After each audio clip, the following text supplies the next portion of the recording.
Assalamualaikum warahmatullahi wabarakatuh. Alhamdulillah, pada kesempatan hari ini kita masih diberikan kesehatan oleh Allah SWT.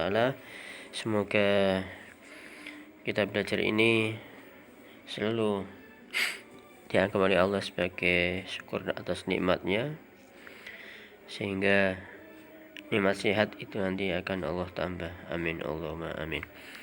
Mari kita awali dengan doa bersama-sama. Asyhadu an la ilaha illallah wa asyhadu anna Muhammad Rasulullah. Allahumma shalli ala sayyidina Muhammad wa ala alihi washabihi wasallam. Astaghfirullahaladzim.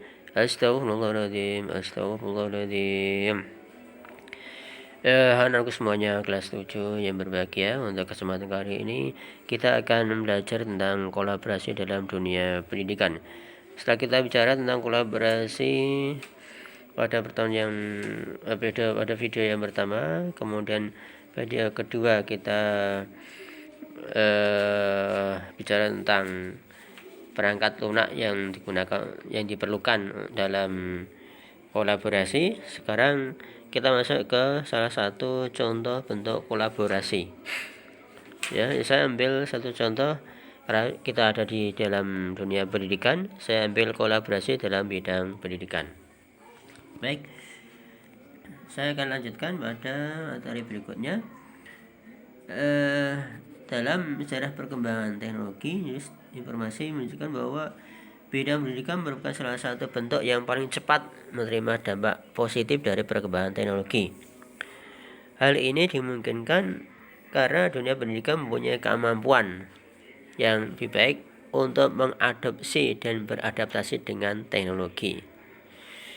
Dunia pendidikan juga merupakan dunia tempat orang berinovasi dan menemukan solusi dari berbagai permasalahan. Nah, di era masyarakat digital dan kolaborasi merupakan tuntutan dan keharusan. Lembaga pendidikan juga tidak ketinggalan dalam membangun kolaborasi dengan lingkungan sekitar, baik dengan lembaga pendidikan lain maupun dengan industri. Nah, di sini akan kami sampaikan bentuk-bentuk kolaborasi dalam bidang pendidikan. Yang pertama, berbagi sumber daya. Tentunya ini dalam sumber daya bidang pendidikan. Lembaga pendidikan berkolaborasi untuk saling berbagi sumber daya dengan lembaga pendidikan lain. Jadi ini ada kerjasama antar dua pendidikan atau lebih. Sumber daya yang dimaksud dapat berupa akses ke sumber belajar seperti jurnal dan buku melalui jaringan perpustakaan online, peralatan penelitian di laboratorium, maupun saling berbagi biaya untuk proyek bersama. Ya, ini untuk berbagi sumber daya. Oke. Kemudian bagian yang kedua, berbagi tenaga ahli. Berbagi tenaga ahli dalam bidang pendidikan. Ya. Persebaran tenaga ahli dari lembaga-lembaga pendidikan tidaklah merata, dan masing-masing lembaga pendidikan mempunyai keunggulan pada bidang-bidang tertentu. Ada satu lembaga pendidikan yang punya bidang-bidang yang menonjol dalam bidang tahfidz, ada yang bidang sains, ada yang bidang teknologi, ada bidang agama, ada bidang sosial, dan lain sebagainya.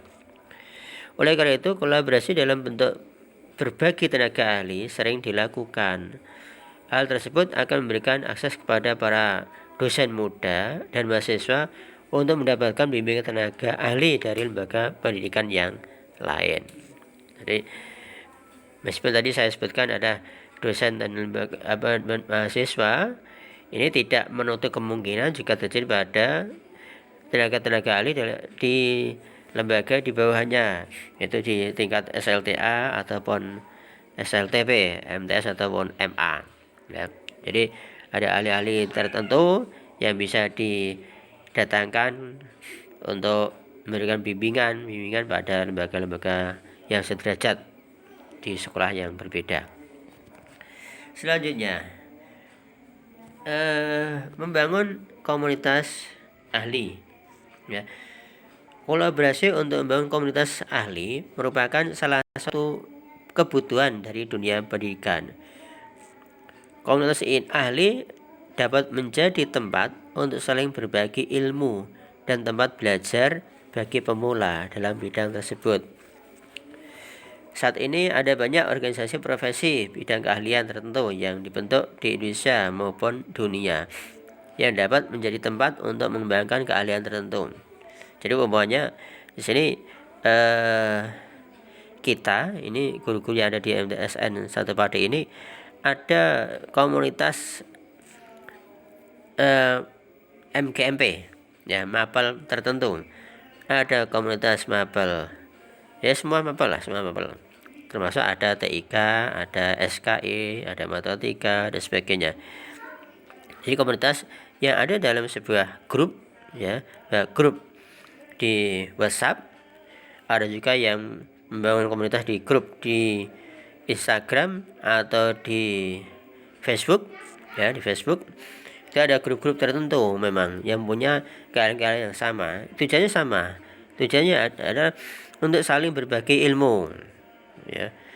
Jadi ada keahlian atau ada sesuatu yang dimiliki oleh seorang guru nanti dapat dibagi kepada guru yang lain dalam sebuah grup. Nah, ini nanti memberikan informasi-informasi yang berguna untuk pengembangan profesi, pengembangan keahlian dari dalam grup itu sendiri, dari grup kepada anggota grup yang lain. Baik, kita lanjutkan. Kolaborasi bidang penelitian ya, bidang penelitian. Lembaga pendidikan banyak melakukan kolaborasi dengan lembaga pendidikan lain dalam bidang penelitian. Kolaborasi dalam bidang ini akan dibahas. Oke, nanti ada pembahasan khusus ya, nanti suatu ketika kalau kita masih memungkinkan. Oke ya, jadi penelitian yang dilakukan oleh satu lembaga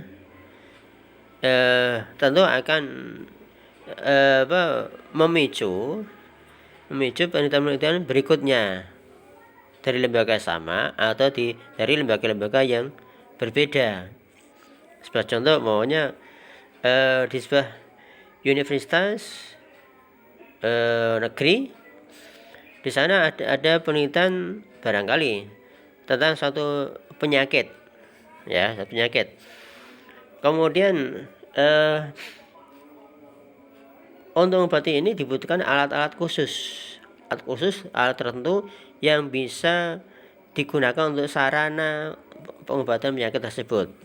Nah, barangkali perguruan tinggi itu tidak bisa membuat atau menciptakan alat tersebut, sehingga dia membutuhkan